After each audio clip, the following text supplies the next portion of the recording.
If just one of the areas of the world could be described as being in limbo, it has to be Transnistria. The landlocked strip is little over 3,500 square kilometres. That's under half the size of the French island of Corsica.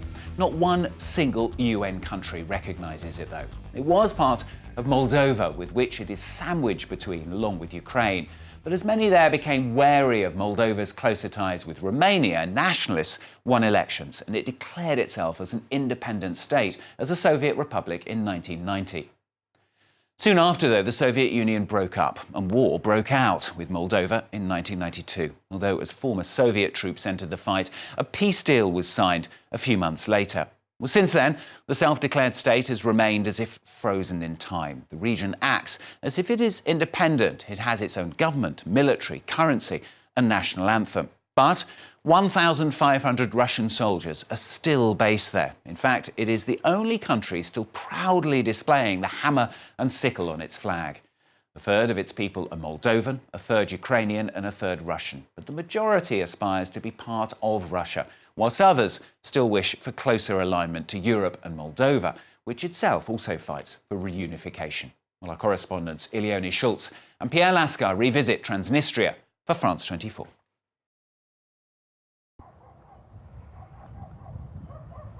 Along the banks of the Dniester River, the Moldovan village of Kochiri borders the self-proclaimed state of Transnistria. 25 years ago, it was in the front lines of the civil war. Andrei Agatiev still remembers the war which pitted him against the Transnistrian separatists. We are behind the village school, and they're behind. Can you see? It's the military unit where the war began in '92, on March 2nd to be precise. While the Soviet Union was breaking apart, Andrei took up arms against the Russian-backed separatists.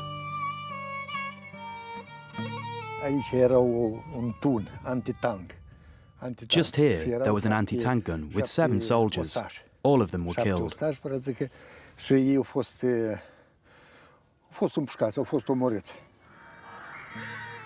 5 months of conflict left several hundred dead and drew a new border just on the village's doorstep. Tensions are still running high. Andrei and his friend Petru can no longer access their land, now located in Transnistria, just on the other side of this road which forms the new border. Kochiri is just there behind us, 6 kilometers from here. And here's the road, the new border, and there on the other side is our land. For Andrei, the wounds are still fresh, and war could explode again at any time.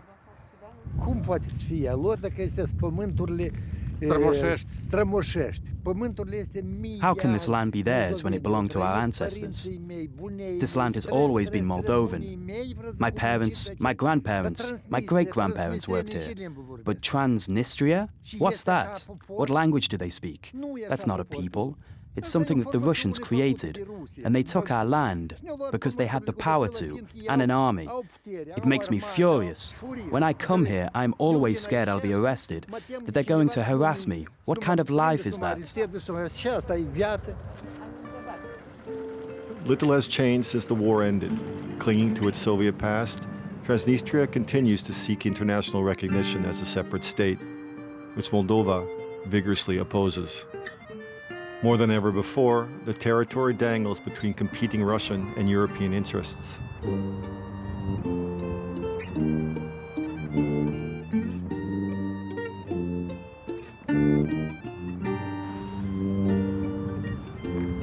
Tonight, at the cultural center in the capital of Tiraspol, we hear the type of song we thought had long vanished.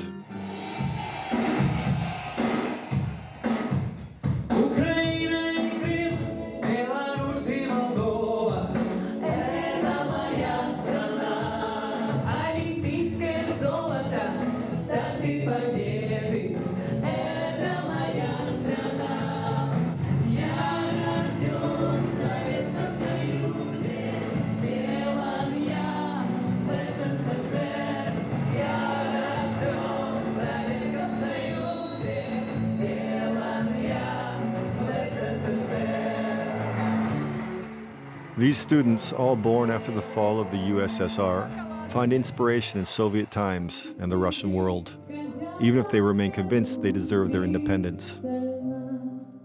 национальных это как бы гимн, флаг и герб. Конституция. Конституция есть своя, да. We have the hymn, the flag, the coat of arms. Наверное, вопрос, что для каждого. The Constitution, our own money, passports too. We've got it all. And your beliefs?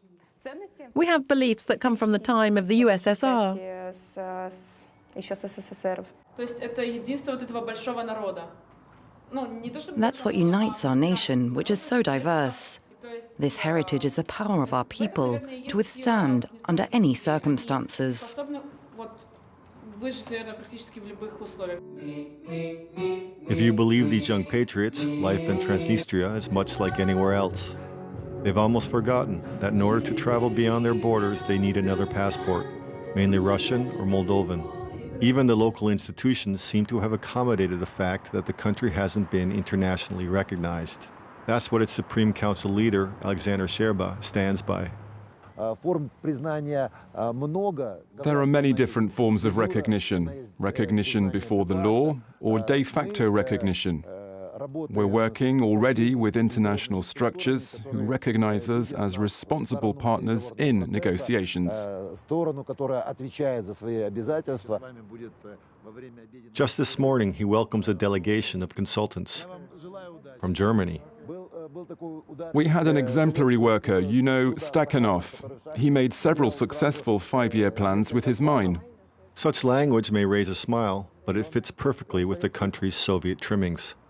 The enormous statue of Lenin, the hammer and sickle, a parliament called Soviet Supreme. But Alexander SHCHERBA assures us they've moved on.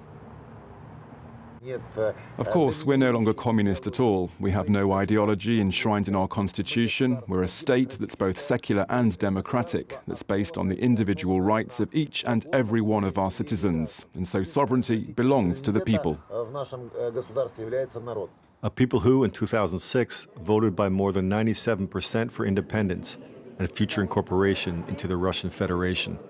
Without Russia, Transnistria would have a hard time surviving, militarily, but also economically. Moscow contributes to Transnistria pensions and practically supplies their gas for free. Yet even with Russia's support, the economy is barely afloat. We're going to put it to a vote. Who's for? Vote. Thank you. Who's against? Fittingly, Parliament's holding a vote on the budget today, but there are more worrying concerns. В настоящий момент, вот час назад, началось развертывание молдавской стороной постоянных постов. As we speak, the Moldovans are setting up 4 new permanent posts along the border control around Dubosari. В Дубосарском районе разворачиваются 4 поста стационарных. That means we'll be officially recognized. No, that means they're still trying to block us. Самый большой проблемный вопрос в том, что республика на себе испытывает негативные... The biggest economic problem that the Republic has to face at the moment is coming from beyond our borders. мерах ограничительного характера. We've faced numerous blockades since 2006. For example, bank sanctions and also import and export sanctions on the country's companies by customs set up by Ukraine and along our eastern border by Moldova. Постов на границе Приднестровья и Украины со стороны Республики Молдова. Difficulties are exacerbated by a drop in Russian assistance and investment. More and more, Transnistria is opening itself up to the west. Situated in the heart of the capital, 90% of what this textile company makes, clothes, sleeping bags, and more, will be exported to Europe.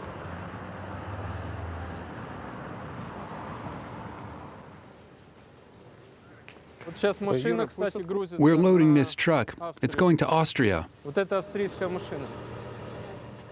Hi, how are you doing? Здравствуйте.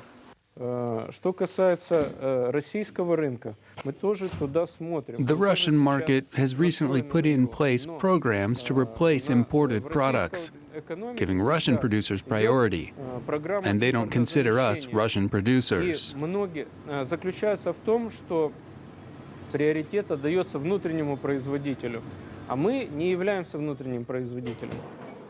The former Prime Minister, Alexander Seversky, now sits at the head of this company, which is 100% state-owned. Transnistrian exports to Europe have doubled over the last few years, encouraged by a free trade agreement with the EU. Barber, Moncler, Corinthia, some of the world's largest brands are subcontracting production to this company created under the USSR. Благодаря тому, что предприятие работает уже на протяжении почти века, Thanks to our decades of expertise, we've earned a good reputation on the market because we make quality products. по качеству. There's also the price, of course. The average salary here is 180 euros a month. Наших работников средняя заработная плата нашей швеи 3500 рублей наших. Not to mention the country's proximity to the EU, which could make this so-called republic the China of Europe. The labels, however, all read Made in Moldova, because while Alexander and some 2,000 other businessmen wait for their country to be officially recognized, they have found a way around the problem. К сожалению, ни для вас, ни для меня не секрет. Unfortunately for you and me, it's not a secret that Transnistria hasn't been recognized yet. So to fill out the customs documents, every Transnistrian company that wants to export to Europe is temporarily registered in Moldova. It's the double game that Moldova, which still refuses to recognize Transnistria, plays by keeping a foothold in the Transnistrian economy. The Moldovan capital of Chisinau is also trying to maintain some influence by financing a handful of schools that still teach in Romanian, the official language of Moldova. Ilia Chisin, a literature professor, poses some personal questions to students while studying a poem. You, Mihai, how do you see yourself in the future? Well, I'd like to graduate from university and find a job I like. Do you plan to come back here to Tiraspol at some point?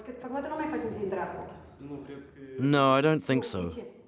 No, but why not? You don't think our destiny is in our own hands? No, I don't think that'll work. With a diploma that isn't recognized and little hope of finding a job, Mihai doesn't see a future for himself here. His mother tongue is Romanian, and that's barely tolerated. We don't have the right to an opinion. We really don't have any possibility to express ourselves. So we can't grow. For example, a couple of years ago, the school was attacked. The windows were smashed. That was hard, and they don't want us here.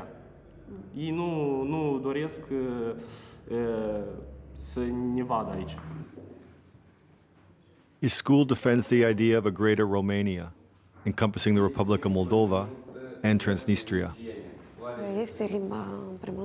It's the language of our people, which should be spoken everywhere across this whole region, a region that, historically speaking, belongs to us, the Romanian people. And if this language dies, the people will also disappear. Local authorities aren't impressed. There's intimidation, inflated rents, administrative holdups. GALIA remembers the last time she wanted to bring in some textbooks.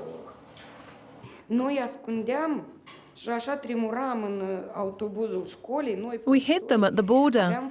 We were trembling on the bus with the other teachers. We hid the books, the Romanian brochures, because they'd forbidden us to bring in what we wanted.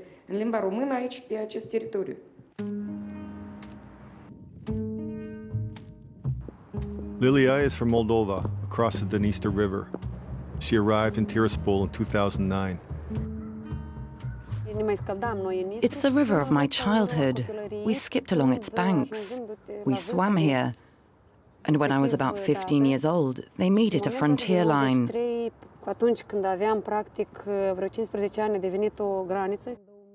She was quickly struck by how strict the regime was on the general population.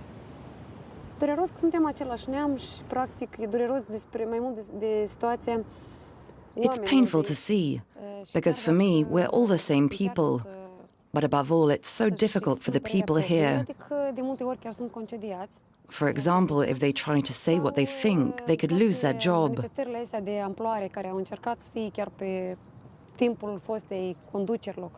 I also remember some attempts to protest against the old president, and how quickly those demonstrations were stopped.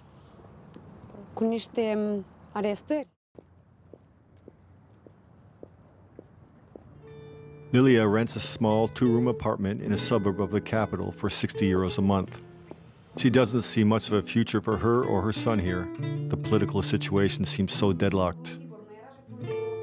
În situația existentă de aici sunt cointeresate ambele părți. Adică atât din partea dreaptă cât și Here din and in partea Moldova, it's in the interests of both sides to keep the status quo.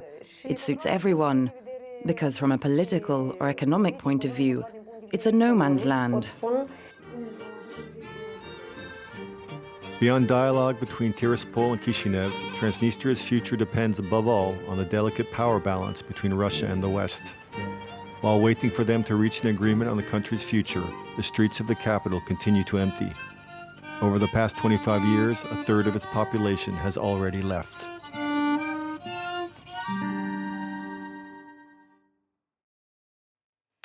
Ileona Schultz and Pierre Lascar revisiting Transnistria for France 24. Well, that's all from this week's edition. Don't forget, of course, you can catch it and all our previous editions as well on our website, france24.com. Thanks for watching. More news coming up very shortly.